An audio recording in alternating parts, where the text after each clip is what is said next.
इस वीडियो में जिस ड्रग का हम रिव्यू करने वाले हैं उसका नाम है एटोर्स्टिन CV10। इस ब्रांड के अंदर दो तरह की ड्रग्स आती हैं। एक का नाम है अटोर्वास्टेटिन और दूसरी ड्रग आती है क्लोपिडोग्रेल। खास करके वो लोग इस मेडिसिन का इस्तेमाल करते हैं, एक तो जो मोटापे का शिकार हो, इसके साथ साथ उनके ब्लड वेसल में ब्लॉकेज आ जाती है और इसकी वजह से उनको कार्डियक प्रॉब्लम्स होती हैं, अमराज़े कल्ब में मुब्तला हो जाते हैं।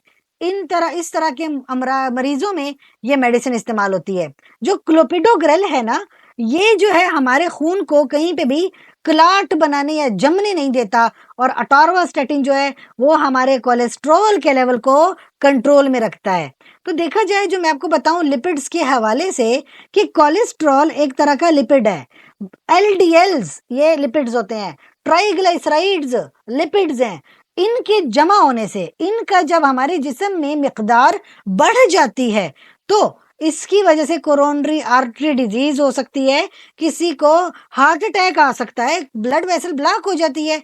तो ऐसी मेडिसिन देनी पड़ती है जो क्या करे कि ये जो आपके खून को जमने भी ना दे और कोलेस्ट्रॉल को भी कम करे। इससे फायदा क्या होगा कि हार्ट अटैक की एक तो चांसेस कम हो जाएंगे, और अगर किसी को पहले से हार्ट अटैक हुआ है तो उसकी भी सेहत को बेहतर बनाते हैं कि आइंदा उसको ऐसा मसाला ना हो। स्ट्रोक में भी इस्तेमाल होती है, इस्कीमिक अटैक हो जाए उसमें भी ये बहुत बेहतरीन ड्रग है। किसी को एथेरोस्क्लेरोटिक प्रॉब्लम हो चुकी है, ब्लड वेसल में ब्लॉकेज आ चुका है, उसके लिए भी ये बड़ी बेहतर ड्रग होती है।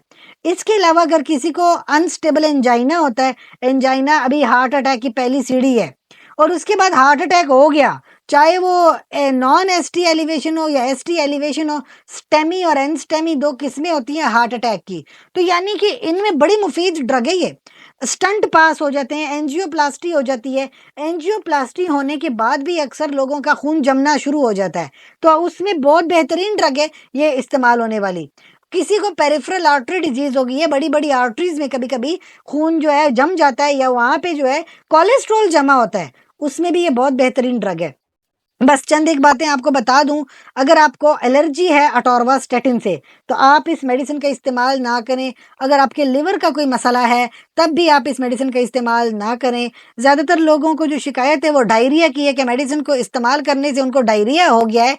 बहरहाल वो मेडिसिन छोड़ देंगे तो डायरिया भी ख़त्म हो जाता है, ये कोई इतना बड़ा मसला नहीं है। फिर भी चाहें तो डॉक्टर से कंसल्ट ज़रूर करें, तमाम दवाओं को डॉक्टर की हिदायत के मुताबिक इस्तेमाल करें। और हमसे कोई सवाल है तो कमेंट सेक्शन में पूछिए। जैसे जैसे चैनल को लाइक करें, कमेंट करें, शेयर करें, सब्सक्राइब करें। शुक्रिया।